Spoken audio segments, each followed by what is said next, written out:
भेण हुजण जे नाते मुंहिंजे लाइ इहो हिकु वॾो एज़ाज़ आहे त मां अॼु शहीद इरफान लिगारी ऐं शहीद ज़ाहिद लिगारी जे तॾे ते मौजूदु आहियां ऐं मां फ़ख़ुरु महसूसु कयां पई त दरियाह बचाइण जी जेका तहरीक आहे उन जा जेके पहिरियां शहीद आहिनि उहे अमर शहीद आहिनि ऐं असीं उन्हनि जे तॾे ते मौजूदु आहियूं। ऐं रही ॻाल्हि इहा त केसि ताईं आख़िर ही बरबरियत ही जिबर ही ॾाढ ही नाइंसाफ़ी सिंध जूं मावरूं सिंध जूं भेनरियूं बर्दाश्त कंदियूं रहंदियूं त मां सम्झां पई जेसि ताईं ज़ुल्म जी पाड़ ख़तमु न पई थिए तेसि ताईं ही जेके शहादतूं आहिनि ही ज़ुल्मनि ख़िलाफ़ु जेके जिदोजहदूं आहिनि नाइंसाफ़ियुनि ख़िलाफ़ु जेके ही जिदोजहदूं आहिनि इहे जारी तारी रहंदियूं ऐं असीं सम्झूं पिया तेसि ताईं असीं पंहिंजी जिदोजहद तां पंहिंजी मज़ाहमत तां दस्तबरदार कोन थींदासीं जेसि ताईं असीं पंहिंजे हक़नि जी हासिलात कोन पिया कयूं असीं पंहिंजे मक़सदनि जी पाया तकमील ते कोन था पहुचूं।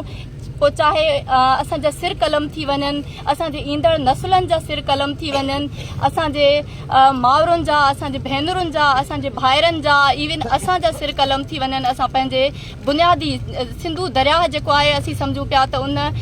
असांजे जियापे सां उन जो हिकिड़ी शह रग जीअं हुजे असांजो सिंधू दरिया जेको आहे उहो असांजे जियापे जी रग आहे असीं सम्झूं पिया जेसि ताईं असां ही 6 केनाल हुजनि या 9 केनाल हुजनि या सिंध जे हक़नि ते जेका ॿी धाड़ा थियनि था उन्हनि तां जेसि ताईं बि ही पाबंदियूं ख़तमु न पयूं कयूं वञनि असां सरापा एहतिजाज रहंदासीं त सिंध जा माण्हू जेके पंहिंजे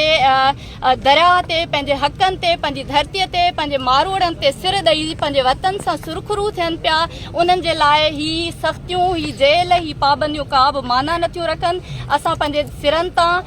हथ खणी चुका आहियूं ऐं असांजे लाइ असांजो जेको जियापे जो जेको सर्वाइवल आहे असां सम्झूं पिया त उन खां सवाइ असांजूं ज़िंदगियूं जेके आहिनि उहे मुकमल न आहिनि असां तेसि ताईं पंहिंजी मज़ाहमत पंहिंजी जिदोजहद जारी रखंदासीं जेसि ताईं असां तव्हांजो ज़ुल्म जिबर ॾाढ ऐं नाइंसाफ़ियूं रहनि थियूं।